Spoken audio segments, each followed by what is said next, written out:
আপনার ইবাদত করার জন্য। এখন অনেকে ভুল বুঝে প্রশ্ন করতে পারে, তাদের জ্ঞানের স্বল্পতা।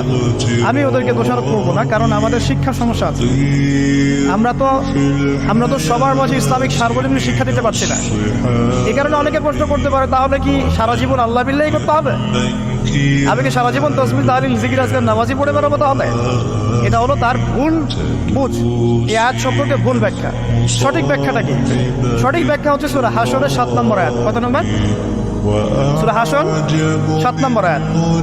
আল্লাহ পাক বলেন, ওয়া মা আতাকুমুর রাসূলু ফাখুযুহু। রাসূলুল্লাহ সাল্লাল্লাহু আলাইহি ওয়াসাল্লাম তোমাদেরকে যা যা দিয়েছেন সব নিয়ে নাও। ওয়া মা নাহাকুম আনহু ফান্তাহু।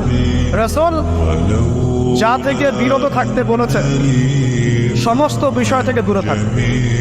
এখন এই আয়াতটাকে সামনে রেখে কোরআন সুন্নাহকে যদি আমরা ঘাঁটি, আমরা দেখব রাসূলুল্লাহ সাল্লাল্লাহু আলাইহি ওয়াসাল্লাম পেশাব পায়খানা ইস্তেঞ্জা করা থেকে শুরু করে রাষ্ট্র চালানো পর্যন্ত প্রতিটা কাজের হেদায়েত দিয়ে গেছেন আল্লাহ।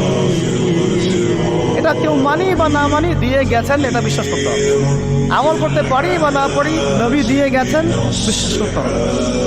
দলিল চাচ্ছেন, আপনি সহিহ বুখারী করেন, মুসলিম করেন, তিরমিজি, নাসাই, আবু দাউদ করেন, দেখবেন আপনি ইস্তেঞ্জা করবেন কিভাবে, বসবেন কিভাবে, ঢোকার সময় কোন পা দিয়ে ঢুকবেন, বের হওয়ার সময় কোন পা দিয়ে বের হবেন, ইস্তেঞ্জা করার সময় কথা বলতে পারবেন কি না, কতটুকু বলতে পারবেন, গোসল কেমন করে করবেন, ওযু কিভাবে করবেন, আপনি আগে কি পা থেকে শুরু করবেন নাকি হাত থেকে শুরু করবেন, কিভাবে নামাজ পড়বেন, আগে গিয়ে কি সেজদা করবেন নাকি ইকামত হবে, আজান হবে, আল্লাহু আকবার তাকবীর দিবেন, কিভাবে নামাজ শেষে বের হয়ে আপনি ব্যবসায় চলে যাবেন, কিভাবে আপনি ব্যবসা করবেন, কিভাবে চাকরি বাকরি করবেন, সমাজের মানুষের সাথে মেলামেশা করবেন, মানুষকে দিনের দাওয়াত দিবেন, ইভেন কিভাবে আপনাকে যদি আল্লাহ ক্ষমতা দেন আপনি কিভাবে সোসাইটি মেনটেন করবেন, সমাজ এবং রাষ্ট্র মেনটেন করবেন, প্রতিটা হেদায়েত খুঁটিনাটি কোরআন এবং সুন্নাহ দিয়েছে আমাদেরকে।